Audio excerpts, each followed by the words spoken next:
আসসালামু আলাইকুম। নাফিসা তাবাসসুম স্বাগত জানাচ্ছি এনটিভির মধ্যরাতের খবরে। ক্রাউন সিমেন্ট শিরোনাম দেখছিলেন, এবার পুরো খবর। জুলাই সনদে স্বাক্ষরের মধ্য দিয়ে নতুন বাংলাদেশের সূচনা হয়েছে উল্লেখ করে প্রধান উপদেষ্টা ডক্টর মোহাম্মদ ইউনূস বলেছেন, এর মধ্য দিয়ে দেশ বর্বরতা থেকে সভ্যতায় প্রবেশ করল। ডক্টর ইউনূস আশা প্রকাশ করেন, সবার সম্মিলিত প্রয়াসে নতুন পথরেখা দেশকে এক উজ্জ্বল ভবিষ্যতের দিকে নিয়ে যাবে। তিনি বলেন, দিনটি সারা পৃথিবীর জন্য বড় উদাহরণ হয়ে থাকবে। বিএনপি ও জামাতে ইসলামী সহ 25টি রাজনৈতিক দল এই সনদে স্বাক্ষর করেছে। হাসান মাহমুদের রিপোর্ট। ছুটির দিনের বিকেলে সংসদের দক্ষিণ প্লাজায় হেমন্তের টিপটিপ বৃষ্টি উপেক্ষা করেই জুলাই জাতীয় সনদ স্বাক্ষর অনুষ্ঠানের ঐতিহাসিক পটভূমি রচিত হলো। জুলাই সনদে স্বাক্ষর করেন প্রধান উপদেষ্টা ডক্টর মোহাম্মদ ইউনূস। একই সঙ্গে BNP, Jamaat Islami, AB party, গণসংহতি আন্দোলন সহ 25টি রাজনৈতিক দল আনুষ্ঠানিক স্বাক্ষর করে ঐতিহাসিক এই জুলাই সনদে। পরিমার্জনের মধ্য দিয়ে বক্তব্যে প্রধান উপদেষ্টা বলেন, জুলাই জাতীয় সনদ স্বাক্ষরের এই দিন পৃথিবীর জন্য বড় এক উদাহরণ হয়ে থাকবে। আমাদের নবজন্ম হলো আজকে। এই স্বাক্ষরের মাধ্যমে আমরা নতুন বাংলাদেশের সূচনা করলাম। আমরা বর্বরতা থেকে সভ্যতায় আসলাম। আমরা এক বর্বর জগতে ছিলাম, যেখানে আইন কানুন ছিল না, মানুষের ইচ্ছায় যা ইচ্ছা তা করতে পারত, এবং এমন সভ্যতা আমরা গড়ে তুলব, মানুষ ঈর্ষার চোখে আমাদেরকে দেখবে। ঐকমত্য কমিশন ও রাজনৈতিক দলগুলো অসম্ভবকে সম্ভব করেছে উল্লেখ করে ডক্টর ইউনূস বলেন, তারা ইতিহাসে অক্ষয় হয়ে থাকবে। এই পরিবর্তন দেশকে সামনের দিকে নিয়ে যাবে। কাজে প্রমাণ করতে হবে যে আমরা সেই সভ্যতা অর্জন করেছি। আমাদের রাজনৈতিক নেতারা আমাদেরকে সে পথ দেখিয়েছেন। সবাই মিলে এমনভাবে নির্বাচন করব, কোন দুনিয়ার কোনো কেউ এসে বলতে পারবে না এখানে ক্ষতি হয়েছে, এখানে গোলমাল হয়েছে, এই কথা যেন বলতে না পারে। বাইরের লোক এসে কেন আমাদেরকে বলবে তোমরা এটা ঠিক করে নাই, ওটা ঠিক করে নাই। আমরা কি জাতি হলাম? অন্য দেশ আমাদের কাছ থেকে শিখবে, সেই সামর্থ্য আমাদের আছে। আজকে যে সনদ সই করলো, এটা বহু দেশ শিখতে আসবে, এটা আমি গ্যারান্টি দিয়ে আপনাদেরকে বলে রাখলাম। তরুণরাই ভবিষ্যতের পথ দেখাবে উল্লেখ করে ডক্টর ইউনূস বলেন, সনদ পরবর্তী দেশ গড়তে হবে পরবর্তী সরকারকে। আমাদের তরুণরা ছাড়া পৃথিবীতে এত তরুণ দিতে পারে, এত তাজা শক্তি দিতে পারে, এত সৃজনশীল মানুষ দিতে পারে, এত বিশ্বস্ত মানুষ দিতে পারে, দেশ খুঁজে পাওয়া যাবে না। কাজে সেই দেশকে গঠন করার দায়িত্ব আগামী সরকারকে নিতে হবে, পরবর্তী সরকারগুলোকে নিতে হবে। অনুষ্ঠানে জাতীয় ঐকমত্য কমিশনের সহসভাপতি সবার প্রতি কৃতজ্ঞতা পেশ করেন। এই জাতীয় সনদ স্বাক্ষরের এই অনুষ্ঠান ঐতিহাসিক। আমরা যে দীর্ঘ পথ 1971 সালের মুক্তিযুদ্ধ পরবর্তী সময়ের সূচনা হয়েছে, তার একটি পর্যায়ে এটি। নবজন্মের মধ্য দিয়ে ঐক্যবদ্ধ প্রচেষ্টায় দেশ এগিয়ে যাবে, এমন প্রত্যাশা সবার। Hasan Mahmud, NTV news, Dhaka. July জাতীয় সনদ স্বাক্ষরের মধ্য দিয়ে দেশের রাজনৈতিক ইতিহাসে নতুন সূচনা হয়েছে বলে জানিয়েছেন বিভিন্ন রাজনৈতিক দলের নেতারা। তবে সনদ বাস্তবায়নের চ্যালেঞ্জ রয়েছে বলে মনে করেন কেউ কেউ। এছাড়া জুলাই সনদ নিয়ে মিশ্র প্রতিক্রিয়া আছে বেশ কিছু রাজনৈতিক দলের। রিপোর্টে জানাচ্ছেন শফি মাহমুদ সাগর। দিনভর শঙ্কা, উৎকণ্ঠা আর অনিশ্চয়তার ভেতর অবশেষে স্বাক্ষরিত হলো জুলাই জাতীয় সনদ। বৈরী আবহাওয়ার কারণে নির্ধারিত সময়ের প্রায় আধা ঘন্টা পর শুরু হয় মূল অনুষ্ঠানের। বিকাল 4টার পর একে একে উপস্থিত হন উপদেষ্টারা সহ রাজনৈতিক দলগুলোর প্রতিনিধিরা। জুলাই সনদ নিয়ে আরও আলোচনা হবে জানিয়ে উপদেষ্টারা বলেন, সনদ স্বাক্ষরের মধ্য দিয়ে রাজনৈতিক দলগুলো সংস্কারে অঙ্গীকারবদ্ধ হয়েছে। এখানে কিছু কিছু নোট অফ ডিসেন্ট আছে। এখন এই নোট অফ ডিসেন্ট গুলো কেমন করে আমরা মিনিমাইজ করব, এবং যারা আজকে স্বাক্ষর করছেন না তারা কেমন করে সংযুক্ত হবেন, ভবিষ্যতে নিশ্চয়ই সেটা নিয়ে কাজ করব। আলী রিয়াজ সাহেব অলরেডি বলছেন যে কিছু কিছু সংযোজন করবেন, তা আমরা আরও এটাকে পরিবর্তন করে সবার জন্য গ্রহণযোগ্য একটা ভার্সন আমরা তৈরি করব। সনদে স্বাক্ষরের পর বিএনপি নেতারা জানান, সনদ প্রণয়নে সাংবিধানিক ভারসাম্য তৈরি হয়েছে। সনদ স্বাক্ষরের মধ্য দিয়ে বাংলাদেশের রাজনৈতিক ইতিহাসে একটি নতুন অধ্যায়ের সূচনা হলো।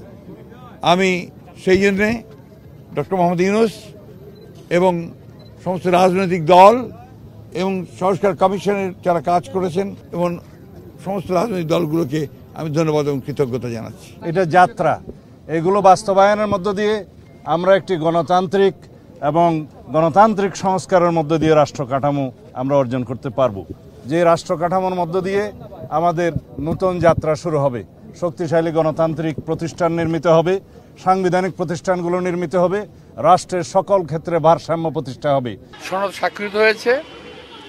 আমরা গত 8-9 মাস যাবৎ এটার পিছনে কাজ করছি, সমস্ত রাজনৈতিক দল মিলে স্বাক্ষর হয়েছে। আমি আশা করি এই সনদের ভালো দিকগুলো জাতি গ্রহণ করবে। তবে সনদের আইনি ভিত্তি না থাকায় তা বাস্তবায়নে চ্যালেঞ্জ রয়েছে বলে জানায় জামায়াত ইসলামী। দ্রুত সনদ বাস্তবায়নে আহ্বান জানিয়েছে অন্যান্য রাজনৈতিক দলগুলো। আইনি ভিত্তি যদি না দেন তাহলে এই সনদটা এবং বিপ্লবের যে উদ্দেশ্য, স্পিরিট এবং ঐক্যমত পৌঁছার জন্য যে সংস্কার, এই উদ্দেশ্যটা ব্যাহত হবে, অনিশ্চিত হয়ে পড়বে। সনদ নিয়ে তার বাস্তবায়ন নিয়ে কথা বলাই হয়নি। আমাদেরকে যেটা সই করতে দেওয়া হয়েছে সেটা শুধুমাত্র অঙ্গীকারনামা। এর মধ্যে আরও যে সমস্ত বিতর্কিত বিষয় ছিল সেগুলো অ্যাভয়েড করা হয়েছে, কিন্তু শেষ পর্যন্ত এটা সই হয়েছে। আমি বলবো বিষয়টা ভালো হয়েছে। সবাই আগে থেকে বলে রাখছি আমরা একমত আছি, ইনশাআল্লাহ সুন্দর নির্বাচনের দিকে আমরা আগাচ্ছি। যে অংশটুকু বাস্তবায়নে যেখানে বাধা আসবে সেখানে আমরা আমাদের সংগ্রাম অব্যাহত রাখবো এবং এটাকে আমরা আমাদের জাতীয় আগামী দিনের রাজনীতির মূল কেন্দ্রবিন্দু বানাতে চাই।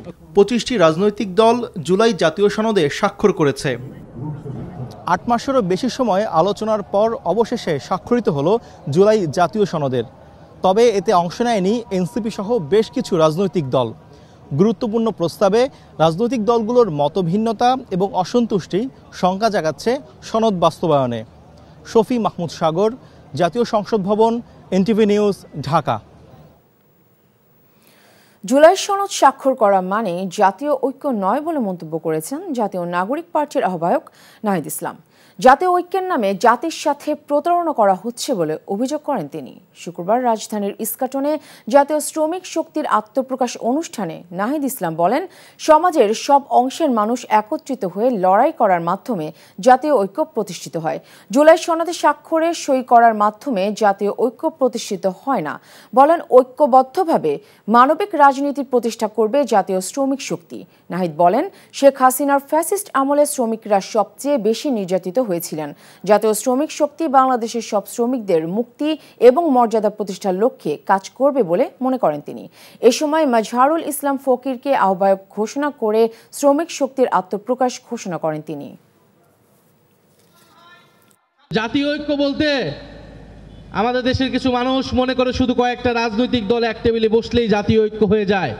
আজকেও জুলাই সনদ নামে একটা সনদে কিছু রাজনৈতিক দল একত্র হয়ে স্বাক্ষর করবে এবং এর নাম তারা দিতে চায় জাতীয় ঐক্য। আমরা মনে করি এটা কোনো জাতীয় ঐক্য নয়। আমাদের যে দায় ও দরদের রাজনীতি এবং মানবিক মর্যাদা প্রতিষ্ঠার রাজনীতি, সেই রাজনীতি আমরা প্রতিষ্ঠা করে যাব। এইটা বাংলাদেশের জনগণের প্রতি, জুলাই গণ অভ্যুত্থানের শহীদদের প্রতি, আহতদের প্রতি আমাদের কমিটমেন্ট। 2 দিনের চিকিৎসা শেষে রাজধানীর এভার কেয়ার হাসপাতাল থেকে বাসায় ফিরেছেন বিএনপি চেয়ারপারসন বেগম খালেদা জিয়া। শুক্রবার রাত 11:30টার দিকে কড়া নিরাপত্তার মধ্য দিয়ে তাকে বহনকারী গাড়িবহর গুলশানের বাসভবন ফিরোজায় পৌঁছায়। এর আগে 11টার দিকে খালেদা জিয়ার গাড়িবহর এভার কেয়ার হাসপাতাল ত্যাগ করে। খালেদা জিয়ার মেডিকেল বোর্ডের পরামর্শে গত বুধবার রাতে হাসপাতালে ভর্তি হন বেগম জিয়া। সেখানে তার নানা শারীরিক পরীক্ষা নিরীক্ষা করা হয়। গুলশানের বেগম জিয়ার বাসভবনের সামনে দলের স্থায়ী কমিটির সদস্য AZM জাহিদ হোসেন জানান, শারীরিকভাবে সুস্থ আছেন দলীয় চেয়ারপারসন এবং চিকিৎসকের পরামর্শে তিনি বাসায় ফিরেছেন। চিকিৎসকদের প্রচেষ্টা, দেশবাসীর দোয়া এবং আল্লাহর শেষ মেহেরবানিতে এবং রহমতে উনি কিছুটা শারীরিকভাবে সুস্থ হয়ে চিকিৎসকদের পরামর্শক্রমে কিছুক্ষণ আগেই উনি ওনার বাসায় এসছেন এবং আপনারা ওনার সুস্থতার জন্য দেশবাসীর কাছে আপনাদের মাধ্যমে উনি দোয়া চেয়েছেন। বিশ্বাস, সততা আর কঠোর পরিশ্রমের মাধ্যমে সফলতা অর্জন করা যায়। টোকিও সেট গ্রুপ অফ কোম্পানির ৩৩তম বছরে পদার্পণ উপলক্ষে সংবর্ধনা ও আলোচনা সভায় বক্তারা এ কথা বলেন। এনটিভি সৌদি আরব প্রতিনিধি জানান, সৌদি আরবের রাজধানী রিয়াদে মারওয়া কমিউনিটি সেন্টারে টোকিও সেট কোম্পানির ম্যানেজার মিজানুর রহমানের সভাপতিত্বে কবি মোহাম্মদ জহিরুল ইসলামের সঞ্চালনায় প্রধান অতিথি ছিলেন কোম্পানির চেয়ারম্যান সিআইপি মাহবুবুল আলম মানিক। বিশেষ অতিথি ছিলেন managing director Jesmin Akter, Saudi Arab Bangladesh প্রবাসী সাংবাদিক ফোরামের প্রতিষ্ঠাতা সভাপতি ফারুক আহমেদ চাঁদ সহ অন্যরা। পরে কোম্পানির কর্মচারীরা চেয়ারম্যান এবং ম্যানেজিং ডিরেক্টরকে ফুল দিয়ে বরণ করে নেন। একই সঙ্গে সেরা সেলসম্যানদের হাতে সম্মাননা ক্রেস্ট তুলে দেওয়া হয়। কুয়েতের মাহবুল্লাহ শহরে গড়ে উঠেছে বাংলাদেশি মালিকানাধীন ইলশা বাড়ি রেস্টুরেন্ট। কুয়েত প্রতিনিধি জানান, এই রেস্টুরেন্টের প্রধান আকর্ষণ ইলিশ মাছের বিভিন্ন সমাহার থাকলেও নতুন করে যুক্ত হয়েছে চট্টগ্রামের ঐতিহ্যবাহী মেজবান। উদ্বোধনের সময় উপস্থিত ছিলেন ইলশা বাড়ি রেস্টুরেন্টের 2 কর্ণধার ইকবাল হোসেন ও মনির খান। অতিথি হিসেবে উপস্থিত ছিলেন বাংলা প্রেস ক্লাব কুয়েতের সভাপতি আল আমিন সরকার, বাংলা প্রেস ক্লাবের সাধারণ সম্পাদক রফিকুল ইসলাম সহ অন্যরা।